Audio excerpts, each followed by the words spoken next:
1993లో MR Balaji Indira Sahani అనేటువంటి case ఒకటి నడిచింది. ఆ కేసులో రిజర్వేషన్లు అనేటి 50% మించి ఉండకూడదు అని 9 మందితో కూడినటువంటి బెంచ్, సుప్రీంకోర్టు బెంచ్ ఒక తీర్పునిచ్చింది. కానీ ఇప్పుడు 5గురితో కూడినటువంటి బెంచ్, అందులో 3 మాత్రమే ఒక రకమైనటువంటి తీర్పు ఇచ్చారు.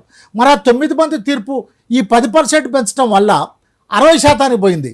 ఆ 9 మంది తీర్పు 50 ఉండాలనేది, 3 తీర్పు వాళ్ళ 60 ఉండాలనేది, ఇది ఏ విధంగా న్యాయబద్ధమైంది, ఏ విధంగా చట్టబద్ధమైంది? సుప్రీంకోర్టు వాదన ఎంత పేలవమైందంటే చిన్నపిల్లవాడు కూడా అర్థం చేసుకుంటాడు.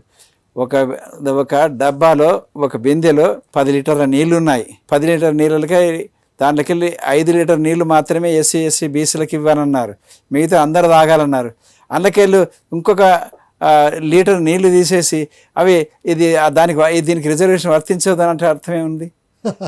అంటే ఈ 50% ఎవరైతే జనరల్ ఉన్నారో వాళ్ళు ఒక లీటర్ నీళ్లు తగ్గినట్టే కదా. 100 లీటర్ల నీళ్ళలో 50 లీటర్లు బీసీ ఎస్సీలకు పోతుంటే ఇంకొక 50 లీటర్ జనరల్గా ఉంటే ఆ జనరల్ కేటగిరీ ఉన్నటువంటి వాళ్ళకి ఒక 10 లీటర్ తగ్గినాయి కదా.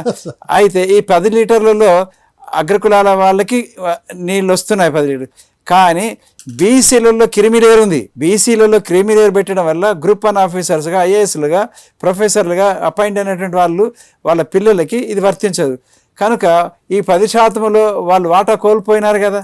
ఇక్కడ వివక్ష, ఇక్కడ సామాజిక వివక్ష, ఆర్థిక వ్యవస్థ, సాంఘిక వివక్ష వాళ్ళ పడ్డ వాళ్ళు బీసీలుగా నష్టపోయినారు, వాళ్ళు ఆ తర్వాత ఆర్థికంగా నష్టపోయినారు. వాళ్ళు జనరల్ కేటగిరీలో 10% కోల్పోయినారండి. వాళ్ళు ఐఏఎస్ ఆఫీసర్లుగా, గ్రూప్ 1 ఆఫీసర్లుగా ఏవైతే హయ్యెస్ట్ పోస్టులు క్రీమీ లేయర్ కిందకి వస్తున్నాయో వాళ్ళకి ఎవరికైతే బీసీలు వర్తించదు అందరికన్నా ఎక్కువగా నష్టపోతున్నది ఈ దేశంలో ఇవాళ ఓన్లీ బీసీలు మాత్రమే. 1932 నుంచి మనకి దళితులకు, ఎస్సీలకు, ఎస్టీలకు 8% నుంచి 12% నుంచి 15% నుంచి రిజర్వేషన్స్ వస్తున్నాయి. అప్పుడు 1935లో భారత రాజ్యాంగం ఏర్పాటు చేసినప్పుడు మరి ఈ చేతి వృత్తులు, కుల వృత్తులు, శూద్రులు, బీసీలు అనేటువంటి వాళ్ళకి ఏవైనా ఏర్పాటు చేయాలి, ప్రత్యేక ప్రాతినిధ్యము, రిజర్వేషన్ ఏర్పాటు చేయాలని చర్చ చేసినారు 1935 రాజ్యాంగంలో. ఆ 1935 రాజ్యాంగం ప్రకారంగానే అందరూ ఎన్నికైనారు. ఎన్నికైన తర్వాతనే వాళ్ళ తరఫు నుంచే భారత రాజ్యాంగ పరిషత్ ఏర్పడ్డది 1935 రాజ్యాంగం ప్రకారంగా. ఆ తర్వాత మళ్ళీ కొత్త రాజ్యాంగాన్ని 1935 దాన్ని మార్చుకొని కొంచెం చేర్చుకొని 395 ఆర్టికల్స్ మళ్ళీ చేర్చుకున్నాము. అయితే నిజానికి అందులో 395 లేవు.